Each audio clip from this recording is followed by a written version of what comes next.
దశావతారాల్లో 4వ అవతారం నరసింహ అవతారం. శ్రీహరి తన భక్తుల్ని రక్షించుకుంటూ హిరణ్యకశిపుని వధించడానికి నరసింహ అవతారం ఎత్తాడు. హిరణ్యకశిపుడు సోదరుడు హిరణ్యాక్షుని శ్రీహరి వరాహ అవతారంలో వధించాడు.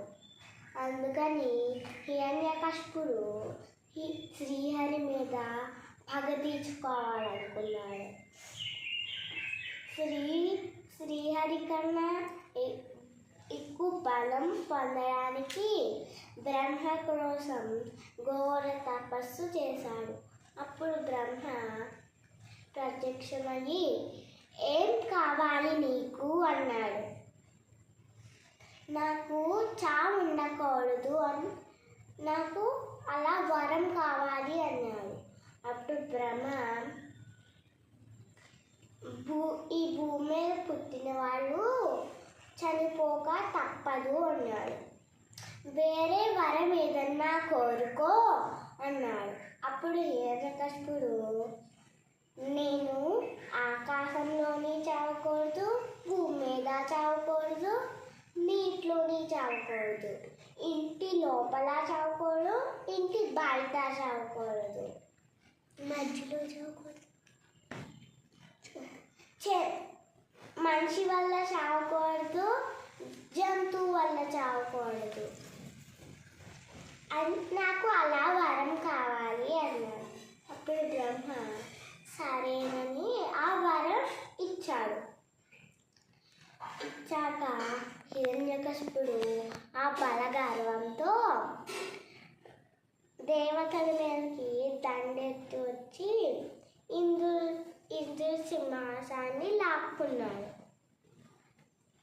అప్పుడు దేవతలందరూ శ్రీహరిని వేడుకున్నారు. అప్పుడు శ్రీహరి మీరు కొంతసేపు మీరు ఆగండి, త్వరలోనే హిరణ్యకశిపుడికి ప్రహ్లాదుడు అనే ఒక కొడుకు పుడతాడు. ఆ కొడుకు వల్ల నేను హిరణ్యకశిపుడిని వధించవచ్చు అన్నాడు. అప్పుడు దేవతలందరూ సరేనని అన్నారు.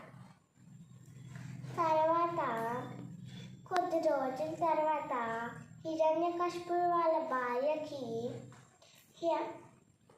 ప్రహ్లాదుడు అనే ఒక కొడుకు పుట్టాడు.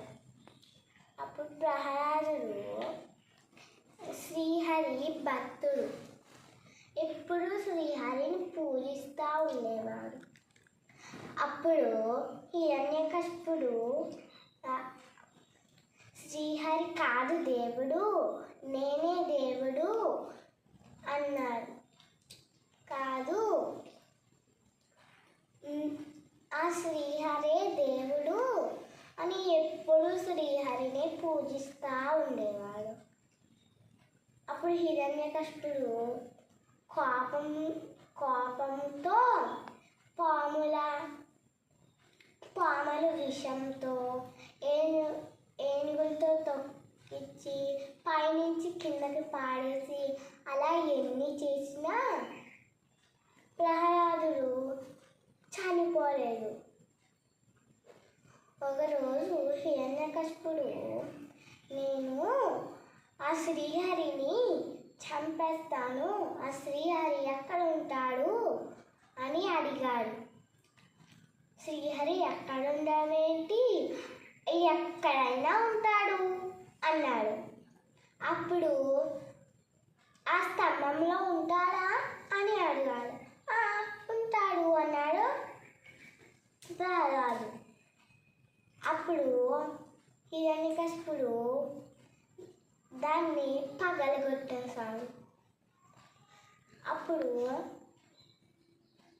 శ్రీహరి నరసింహ అవతారంలో బయటికి వచ్చాడు. అప్పుడు శ్రీహరి హిరణ్యకశిపుని పట్టుకుని ఇంటి గడప దగ్గరికి తీసుకువెళ్ళి తన కాళ్ళు మీద పడుకోబెట్టుకుని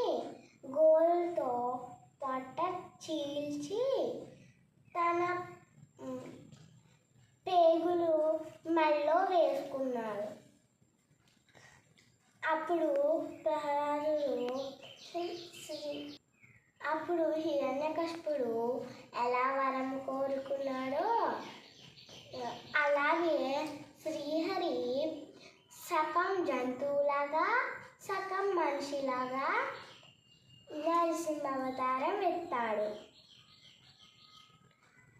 నీటిలోని కాకుండా గాలిలోని కాకుండా ఇంటి బయట కాకుండా ఇంటి లోపల కాకుండా మధ్యలో పడుకోబెట్టుకుని హిరణ్యకశిపుని వధించేశాడు. అలాగా నరసింహ అవతారం పూర్తయిపోయింది.